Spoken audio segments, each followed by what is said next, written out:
Good morning. Another beautiful day that we get to read God's Word, right? Today is April 2nd. And yesterday we talked about not being a fool, because only a fool says there is no God.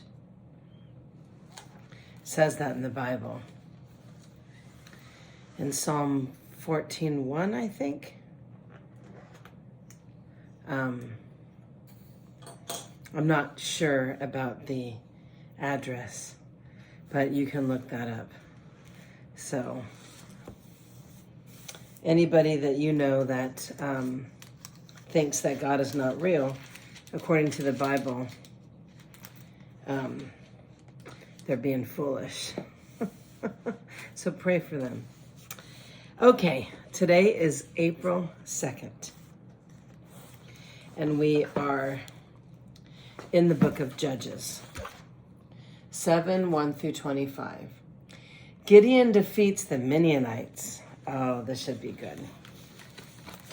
So Jerubbaal, that is Gideon, and his army got up early and went as far as the spring of Harod. The armies of Midian were camped north of them in the valley near the hill of Morek. The Lord said to Gideon, "You have too many warriors with you. If I let all of you fight the Midianites, the Israelites will boast to me that they saved themselves by their own strength." You ever know somebody that boasted about their own strength? Yeah, I have. Therefore, tell the people, whoever is timid or afraid may leave this mountain and go home.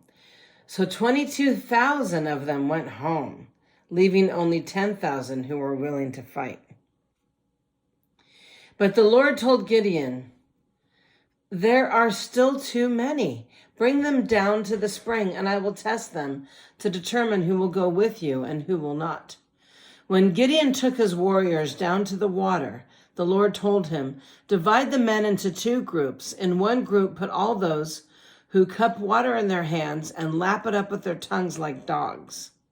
In the other group, put all those who kneel down and drink with their mouths in the stream." Only 300 of the men drank from their hands.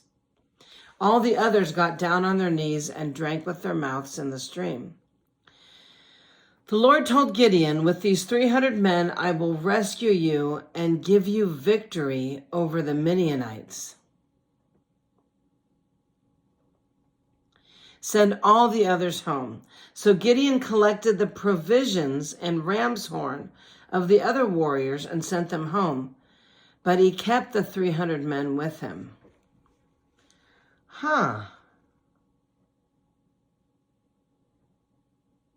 In one group, put all those who cup water in their hands and lap it up with their tongues like dogs. In the other group, put all those who kneel down and drank with their mouths in the stream. Only 300 of the men drank from their hands. So the Lord will rescue the men that cupped water in their hands and lapped it up with their tongues like dogs. Interesting.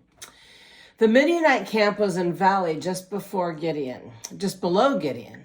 That night the Lord said, "Get up, go down into the Midianite camp, for I have given you victory over them. But if you are afraid to attack, go down to the camp with your servant Purah. Listen to what the Midianites are saying, and you will be greatly encouraged. Then you will be eager to attack." So Gideon took Purah and went down to the edge of the enemy camp. The armies of Midian, Amalek, and the people of the east had settled in the valley like a swarm of locusts. Their camels were like grains of sand on the seashore, too many to count. Gideon crept up just as a man was telling his companion about a dream. The man said, "I had this dream, and in my dream, a loaf of barley bread came tumbling down into the Midianite camp. It hit a tent, turned it over, and knocked it flat." His companion answered, "Your dream can only mean one thing. God has given Gideon, son of Joash the Israelite, victory over Midian and all its allies." When Gideon heard the dream and its interpretation, he bowed in worship before the Lord. Then he returned to the Israelite camp and he shouted, "Get up, for the Lord has given you victory over the Midianite hordes." He divided the 300 men into 3 groups and gave each man a ram's horn and a clay jar with a torch in it. Then he said to them, "Keep your eyes on me. When I come to the edge of the camp, just do as I do. As soon as I and those with me blow the ram's horn, blow your horns too all around the entire camp and shout, 'For the Lord and for Gideon.'" It was just after midnight, after the changing of the guard, when Gideon and the 100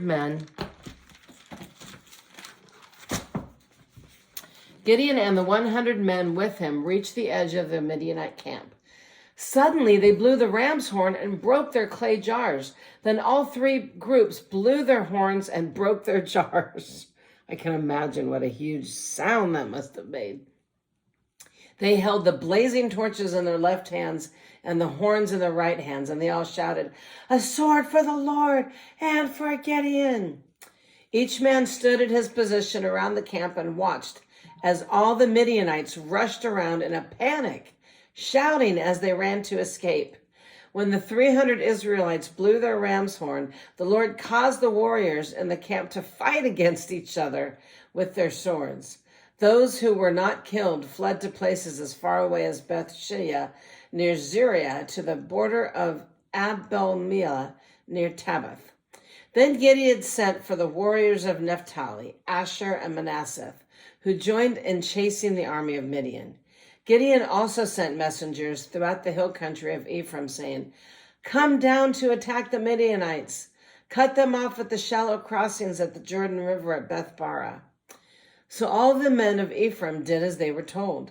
They captured Oreb and Zeb, the 2 Midianite commanders, killing Oreb at the rock of Oreb and Zeb at the winepress of Zeb.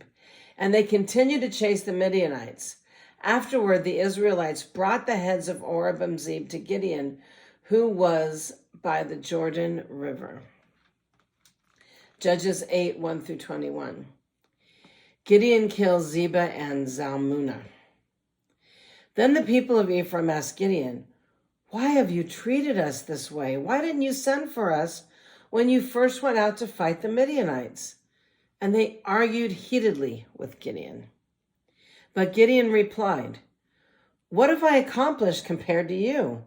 Aren't even the leftover grapes of Ephraim's harvest better than the entire crop of my little clan of Ebezer? God gave you victory over Oreb and Zeb, the commanders of the Midianite army. What have I accomplished compared to that?"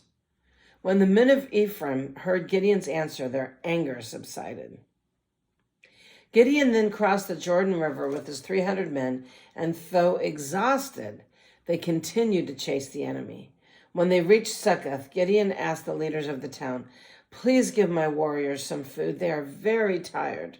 I am chasing Zebah and Zimlah, the kings of Midian."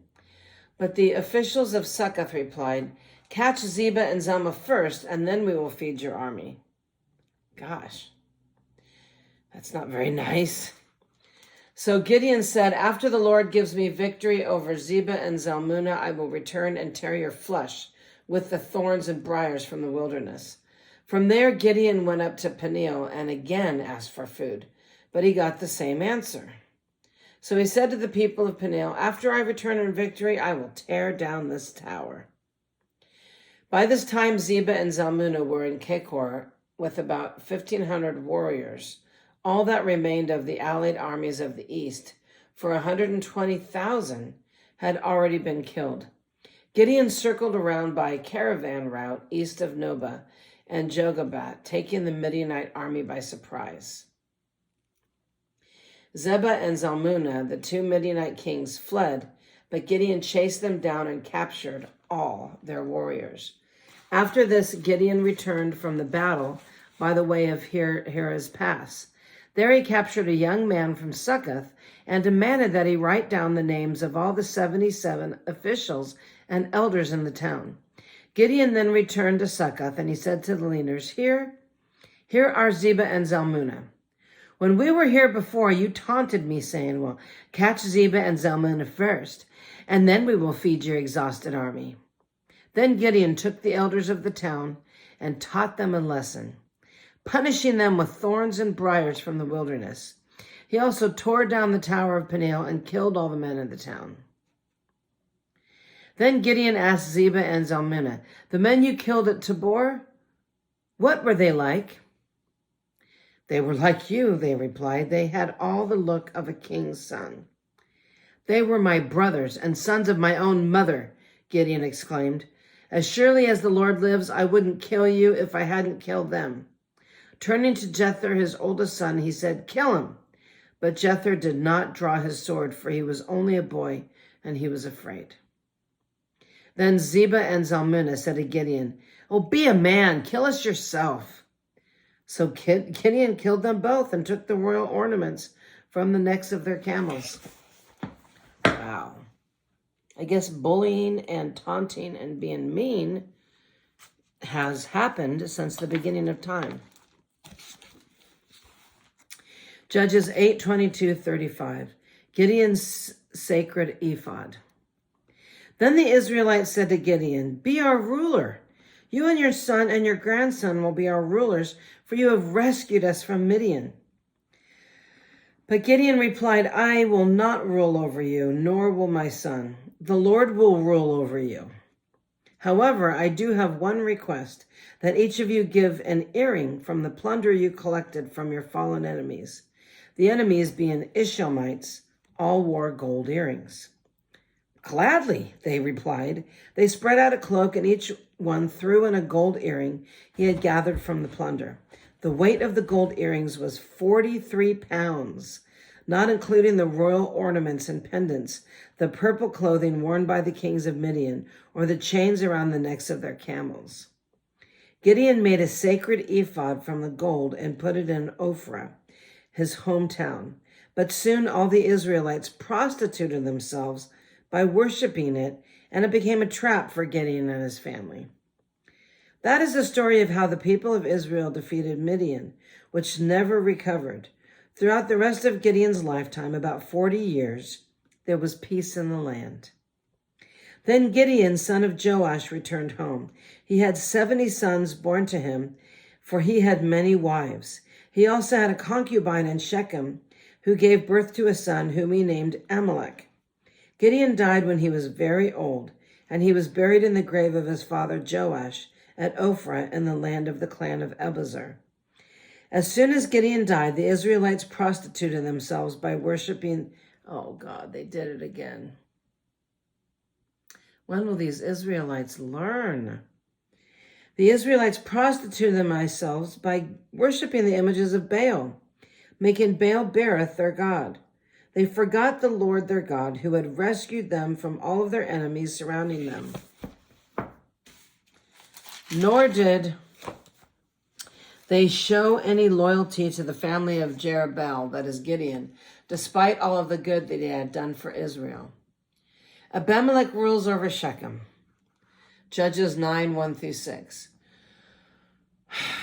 One day, Gideon's son Abimelech went to Shechem to visit his uncles, his mother's brothers. He said to them and the rest of his mother's family, ask the leading citizens of Shechem whether they want to be ruled by all 70 of Gideon's sons or by one man. And remember that I am your own flesh and blood. So Abimelech's uncles gave his message to all the citizens of Shechem on his behalf. And after listening to this proposal, the people of Shechem decided in favor of Abimelech because he was their relative. They gave him 70 silver coins from the temple of Baal Berith, which he used to hire some reckless troublemakers who agreed to follow him. He went to his father's home at Ophrah, and there, on one stone, they killed all 70 of his half-brothers, the sons of Gideon. Oh my gosh. But the youngest brother, Jocham, escaped and hid. Then all the leading citizens of Shechem and Beth Millo called a meeting under the oak beside the pillar at Shechem and made Abimelech their king. Judges 9, 7 through 21. Jotham's parable. When Jotham heard about this, he climbed to the top of Mount Gerizim and shouted, "Listen to me, citizens of Shechem. Listen to me if you want God to listen to you.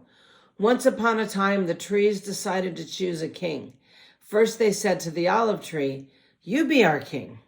But the olive tree refused, saying, 'Should I quit producing the olive oil that blesses both God and the people, just to wave back and forth over the trees?' Then they said to the fig tree, 'Then you be our king.' But the fig tree also refused, saying, 'Should I quit producing my sweet fruit just to wave back and forth over the trees?' Then they said to the grapevine, 'You be our king.' But the grapevine also refused, saying, 'Should I quit producing the wine that cheers both God and people just to wave back and forth over the trees?' Then all the trees finally turned to the thorn bush and said, 'Come, you be our king.' And the thorn bush replied to the trees, 'If you truly want to make me your king, come and take shelter in my shade. If not, let fire come out from me and devour the cedars of Lebanon.' Jotham continued, 'Now make sure that you have acted honorably and in good faith by making Amalek your king, and that you have done right by Gideon and all of his descendants. Have you treated him with the honor he deserves for all that he accomplished? For he fought for you and risked his life when he rescued you from the Midianites. But today you have revolted against my father and his descendants, killing his 70 sons on one stone. And you have chosen his slave woman's son, Abimelech, to be your king just because he is your relative.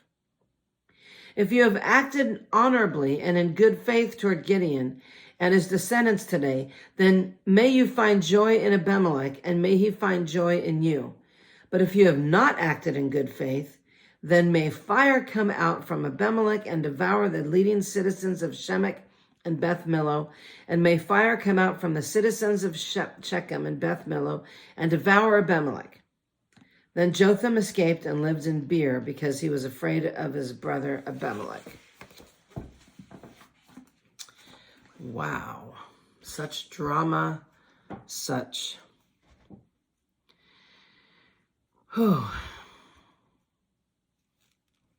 If you think life is stressful now, the only difference is we have social media. Back then, there was drama and chaos and people dishonoring and being evil and being idolaters and wow.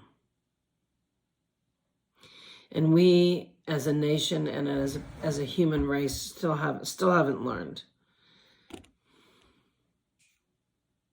We still have not learned what pleases God and how to live a righteous, honorable life. So, with that being said, you guys have a blessed and wonderful day.